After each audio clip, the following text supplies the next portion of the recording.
problem 2-54 of the book of Hydraulics of Birzenia. A force of 460 Newton is exerted on lever AB as shown.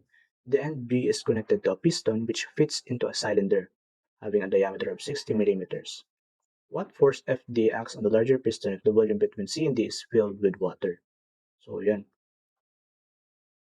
So, when we look at drawing, meron siyang in-exert na 460 Newton sa lever, AB, and connected siya sa C, and the larger piston is the FD. So, yan. Solve natin. So, una natin gagawin dito is, we should know how to find the force exerted here. We have to know the force exerted in the B to C lever. So, yan. So, simulan natin.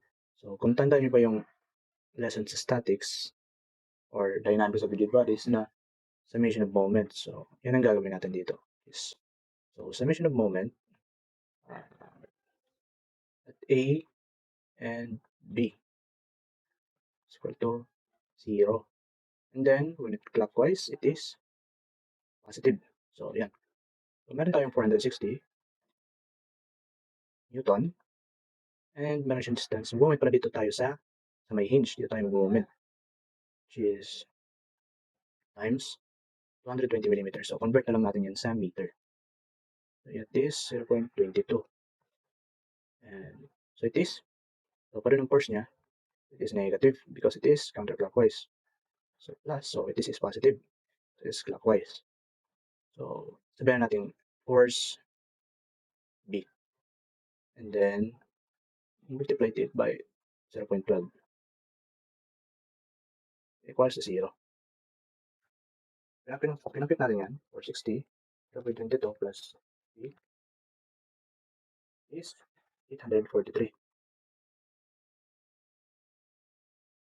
843.33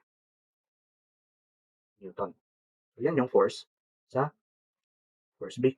So, equal lang yan dito sa C because it is exerted from here to here. Dito sa piston C. So, kung meron na tayong equal dito sa force FC. Dito, meron yung force dito sa kabila. So, yan. And then, alamin natin yung force sa FD. So, paano natin gagawin yun?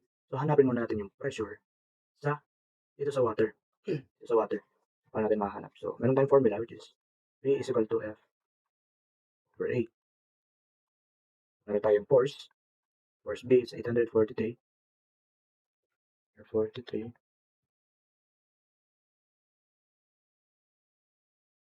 Divide. It is diameter which is 60 millimeters. Convert na natin yun sa meter.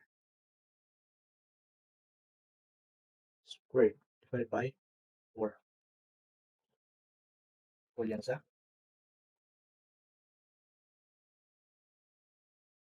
298,268.15.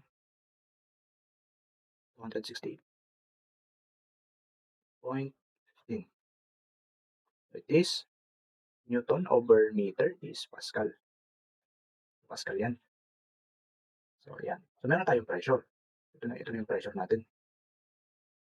So, how can we find the FD? So, since the principles of Pascal's law, every pressure in the water is equal in every location. So, dito, same pressure, same lahat ng pressure na nagaganap dyan. Pag hydraulics. So, yan. Equal lahat ng pressure dyan. So, they are equal. And then, so meron tayong pressure which is 298,268.15. So, hanapin na natin yung FD. Mahanap natin siya which is formula A FD over area 2. Kasi ito yung area 1, yung small piston. And then, 298,268.15 Pascal is equal yan sa FD divided by 0.26 divide 4. Mahanap na natin yung FD which is